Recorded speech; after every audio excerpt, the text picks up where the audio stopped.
She said she needed time alone to find herself, to reconnect with who she was before life got too loud. But when her silence stretched too long and her location pin lit up in a strange city, I followed it and found her with him.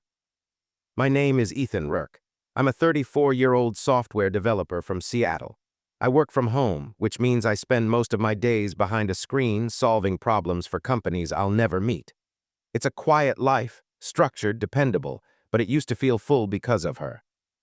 My wife Lena was the spark in the stillness. She's everything I'm not, free-spirited, impulsive, drawn to art, music, and sunlit places. We've been married for 6 years. I used to think we were a perfect balance. I grounded her and she lifted me. At least that's how it felt in the beginning. Lately, though, something had shifted. She started talking less during dinner, stopped sending me those random midday texts I used to look forward to. I told myself she was just stressed, maybe burned out. Everyone hits rough patches. Then one morning, over coffee, she looked up from her mug and said it like she'd rehearsed it 100 times. "I think I need to go away for a bit," she said. "Somewhere by myself, to think, to breathe. I feel like I've lost myself." I stared at her. "What do you mean, go away?" "A solo trip, just a week or two. Maybe Sedona or the coast, I don't know, somewhere quiet. Please, Ethan, I just need some space." She wasn't angry, she wasn't crying. She was calm, like someone requesting time off from work.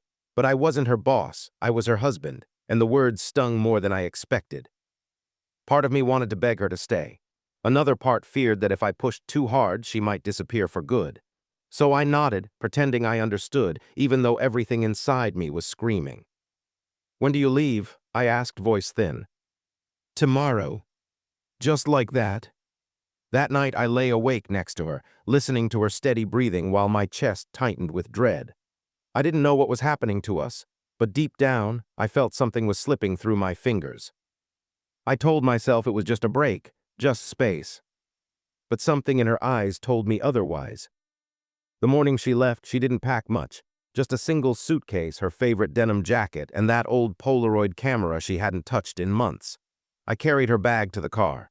She gave me a soft kiss on the cheek and said, "I'll call you when I get there." And then she was gone. I stood in the driveway long after her taillights disappeared, wondering when our home had stopped feeling like a home. The silence hit first. It wrapped around me like a cold fog. No humming from the kitchen, no dance music playing while she cooked, no "Ethan, come look at this" from the other room. Just quiet. The first couple of days, I tried to stay distracted. I worked longer hours than usual, cleaned the garage, even started organizing old photos on my phone. But everything reminded me of her, of us. Every frame, every smile, every vacation we'd taken. How had we ended up here? She texted me once that night. "Made it safe, it's beautiful here, hope you're okay." I stared at those words for a long time. Hope you're okay? That didn't sound like a wife reaching out. It sounded like someone sending a polite message to a coworker. I replied, "Glad you're safe, I miss you." No response. The next few days stretched like wet paper. I tried to shake off the feeling to give her the space she asked for, but something didn't sit right. Her messages, when they came, felt distant, clipped. No photos, no funny stories, no calls, just cold check-ins. It wasn't like her. Then one night, out of nowhere, I opened the Find My app on my phone. We set it up years ago after she got lost hiking once. I'd almost forgotten it was still there. Her location blinked on. She wasn't in Sedona like she'd mentioned. She was somewhere else entirely, some small town in California along the coast. I zoomed in. A boutique hotel near the water, expensive, romantic-looking. My stomach twisted. Maybe there was a reason she hadn't shared photos. Maybe there was someone else. I told myself I was overthinking, that I was being paranoid, but I couldn't unsee it. That night I barely slept. My mind spun through worst-case scenarios. What was she doing there? Why would she lie? A seed of doubt had been planted, and it was growing fast. I didn't open the app again the next morning. I told myself I had imagined things, twisted something innocent into something ugly. But the truth kept scraping at the back of my mind like a loose nail. Why would she say Sedona and end up in a place she never mentioned? I tried to work but couldn't focus. Emails blurred, code broke. I kept glancing at my phone, half hoping for a message that never came. By noon, I gave in. I opened the app again. She was still there. Same hotel. The map showed a wine bar across the street, a spa nearby, a bike rental shop down the block, all things we used to love doing together. And yet, she hadn't sent me a single picture. I zoomed in on the location again. My heart raced. I hated the feeling of spying on her. It felt wrong, like crossing a line I didn't want to admit existed. But I was also drowning in confusion. I needed something, anything, to make sense of what I was feeling. I clicked the directions button, 11 hours away by car. I stared at the screen, fingers trembling. I didn't make the decision consciously. I just started packing. Jeans, a hoodie, my toothbrush. I left a note on the counter. Went for a drive, be back soon. Part of me hoped I was being irrational, that I'd arrive and find her journaling alone by the sea, lost in thought, trying to find herself, just like she said. I wanted to be wrong more than I'd ever wanted anything. But the other part, the part that had been hurting in silence, needed answers. The drive was long and quiet, just like the last few days had been. I barely touched the radio. My thoughts were loud enough. I rehearsed what I might say if I saw her. Would I confront her, walk away, wait and watch? When I finally arrived, the sun was just beginning to set, casting orange light over the coastline. I parked across from the hotel and sat there, engine off, watching the front entrance. Then, just as I was about to second-guess everything, she stepped out of the hotel, and she wasn't alone. There was a man beside her, laughing, holding a coffee, standing way too close. My breath caught. The worst part wasn't seeing her with someone else. The worst part was how happy she looked. I couldn't move, couldn't speak. I just sat there in my car, frozen, watching from across the street as my wife laughed with a stranger like they'd known each other for years. She looked lighter, freer, like someone who had let go of something heavy like me. He was tall, maybe mid-30s, with dark hair and that easy confidence that made people lean in when he talked. He touched her arm casually, and she didn't flinch. In fact, she leaned into it. They walked down the sidewalk together toward the wine bar across the street. Her dress fluttered in the breeze. She looked beautiful, and I hated that I still noticed. I could have stormed over, could have made a scene, could have shouted her name and demanded answers, but I didn't. I stayed in my car, gritting my teeth, heart pounding so hard it hurt. I didn't want drama, I wanted truth. I needed to understand what I was looking at before I reacted. So I followed them. Not close, just enough to keep them in sight. They ordered drinks and sat on the patio. Candles flickered between them. I found a spot across the street and watched from behind a row of parked cars like some pathetic shadow of a man. They talked, laughed. She tossed her head back in that familiar way that used to make me smile. Now it made my stomach turn. She looked alive with him in a way I hadn't seen in a long time. And all I could think was, how long had this been going on? Was this new? Had she met him recently? Or had this been building while I sat at home, still believing in us? At one point, she reached across the table and touched his hand, just for a second, but it said everything. This wasn't a fling, this was something deeper. I stayed until they stood to leave. I followed them back toward the hotel, every step heavier than the last. When they walked through the lobby doors together, I stopped. I couldn't go further. I turned back to my car and sat in the darkness. My world, my marriage, was shattering quietly, and there was no one around to hear it break. I didn't cry, I just felt numb. I had seen what I needed to see. But I still had no idea what I was going to do next. I drove through the night. No music, no stops, just the soft hum of the engine and the sound of my own breathing. The farther I got from that hotel, the more the numbness gave way to something worse, an ache that settled into my chest and refused to leave. By the time I reached home, the sky was pale with morning light. I stood in the doorway for a long time before walking in. Everything was exactly where I left it. Our shoes by the door, her coffee mug on the counter, the blanket she always curled up and half folded on the couch. It all felt fake now, like a staged photo of someone else's life. I dropped my bag and sat at the edge of the bed, staring at the framed picture on our nightstand. It was from our 3rd anniversary. We were at a beach in Oregon, laughing at some inside joke I can't even remember anymore. She looked at me like I was her whole world. What changed? I kept replaying it in my head, her smile as she leaned into him, her ease, her comfort. It wasn't a mistake. It wasn't a moment of confusion. It was real, and whatever we had wasn't anymore. I stayed in bed most of that day, drifting between sleep and wakefulness, my mind running in circles. I thought about our wedding, the vows, the way she used to pull me close in the middle of the night and whisper, "Promise you'll never leave me." And now she was the one who left. Worse, she was with someone else while I was still here, mourning something she had already buried. I started questioning everything. Had I missed the signs? Was I too boring, too predictable, too wrapped up in my work to notice when she started drifting away? I thought I knew her, thought I knew us. But now, looking around our home, the life we built, it all felt like a stage set. A place I had been living, blind to the fact that she'd already exited. I felt like a stranger in my own life, a background character in a story that used to be mine. And the worst part, I still loved her. I didn't plan to call her. I wanted to let her come back and tell me the truth if she had the courage. But each day she stayed silent, my mind turned darker. I couldn't eat, couldn't sleep. Just kept cycling through 1,000 imagined conversations, each more painful than the last. On the third day, I cracked. I picked up the phone, my thumb hovering over her name. I almost didn't press it. But then I thought of her hand on his, her laughter, the way she walked beside him like they belonged to each other. I pressed call. She answered on the second ring.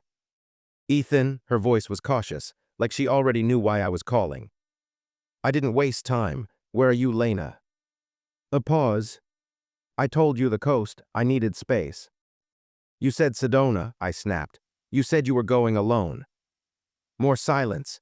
I could feel her heart beating on the other end. Or maybe it was just mine, pulsing in my throat like a warning drum. "I didn't mean to lie," she said finally, voice soft. I didn't know how to say it." "Say what?" I asked. "That you're with someone else." She didn't answer, she didn't have to. I could hear the ocean wind in the background. Could almost picture her standing on a balcony, phone to her ear, trying to figure out which version of herself to be with me. "How long has this been going on?" I asked, quieter now. "It's not like that," she said quickly. "It's not what you think." I laughed bitterly. "Then tell me what it is, Lena. Help me understand why my wife needed to find herself in someone else's arms." Her voice cracked. "I didn't plan this. I was just lost. You've been so distant for so long. We don't talk. We don't laugh." I started to feel invisible. I sat down slowly, every word she said slicing deeper. "So instead of talking to me, you ran away? You cheated." She didn't deny it. "I never meant to hurt you," she whispered. I closed my eyes, "But you did." The call ended in silence. No screaming, no closure, just a dead line between two people who once promised forever. And I was left staring at the wall, wondering if love could ever really survive that kind of betrayal. After the call, I sat in silence for what felt like hours. My phone was still in my hand, the screen dark, the echo of her voice bouncing around in my head like it had nowhere else to go. I kept hearing it. "I never meant to hurt you." But she did. She chose this. I couldn't stop picturing the man from the hotel. His face was burned into my memory, too close to hers, too comfortable. Who was he? Where did he come from? Was he someone she'd just met? Or had he been in the background all along, waiting for my blind spots? I had to know. So I did what any heartbroken, desperate man might do. I opened her Instagram. Lena hadn't posted much lately, but I noticed a few new follows. One of them stood out, a photographer named Mark Rivers. His profile was filled with travel shots, moody portraits, and scenic coastlines. And in the background of one of the recent photos, blurry but unmistakable, was Lena. Same dress, same day. I clicked on his stories. My heart sank. There she was, walking barefoot on the beach, laughing at something he said behind the camera. Not tagged, not named, but there all the same. It wasn't just a fling. They had history. Photos from months back showed locations I remembered Lena mentioning casually in conversation. "Just a gallery show," she'd said. "Met some cool people." Now I realized he'd probably been one of them. She didn't just stumble into this. She'd been stepping toward him for a while quietly, while I sat at home, trusting. That realization hit harder than seeing them together. She didn't just betray me physically, she'd been emotionally leaving me piece by piece. With every withheld story, every quiet dinner, every late night working on art, she'd been unraveling the life we built. And I hadn't seen it. Or maybe I did, and I didn't want to believe it. That night, I sat with his page open, staring at the man who stole the version of Lena I used to know. But here's the part that hurt the most. He didn't steal her. She gave herself to him. That night, I didn't sleep. Instead, I sat in the dark, scrolling through old photos on my phone, memories of us, smiling happy before the cracks appeared. I realized something I'd been denying for too long. I wasn't just losing my wife to another man. I was losing the person I thought she was. The image I'd built in my mind, the perfect wife, the woman who loved me and only me, that was gone. And it wasn't just her, it was us. I had been holding on to an illusion, a story that made everything easier to bear. I told myself that if I just worked harder, listened more, showed up better, I could fix us. But the truth was different. Lena was searching for something outside our marriage because she didn't find it inside. Letting that sink in was brutal. It felt like giving up on a dream you'd planned your whole life around. But I knew I had to accept it or I'd never heal. I spent the next few days cleaning the house, packing away things that reminded me of her. Her favorite books, the scarves she wore, even the coffee mugs we collected. It was like saying goodbye without words. Every item put away was a tiny surrender, a quiet acknowledgement that some chapters have to end, no matter how much you want them to last. I told myself this wasn't defeat, it was survival. I had to let the illusion die so I could find the truth beneath it. A new reality was waiting. Uncertain, painful, but maybe, just maybe, the start of something real. After the last box was packed and the silence filled the empty corners of our home, I realized I was standing at the edge of something new, something I hadn't expected. It was terrifying and strange, but also oddly freeing. For the first time in months, maybe years, I wasn't defined by us. I was just me. The first few days were hard. I felt like a ghost moving through my own life, everything familiar but different. Friends asked how I was doing. I gave them polite answers, but inside I was a storm. I started small, morning runs, fixing up the old motorcycle in the garage, things I'd put aside when life got too busy. I wanted to feel my own skin again, to remind myself I was still here, still alive. At work, I threw myself into new projects, not to escape, but to create. I wanted to build something that was mine alone, something solid. Slowly, I began to see cracks in the pain, moments where I laughed again, where I felt hope. I reconnected with old friends and made new ones. I went to a coffee shop alone and ordered my favorite black coffee without feeling lonely. There was no magic moment where everything suddenly got better. It was a slow, messy process, a mix of grief and discovery. Some days I cried in the shower.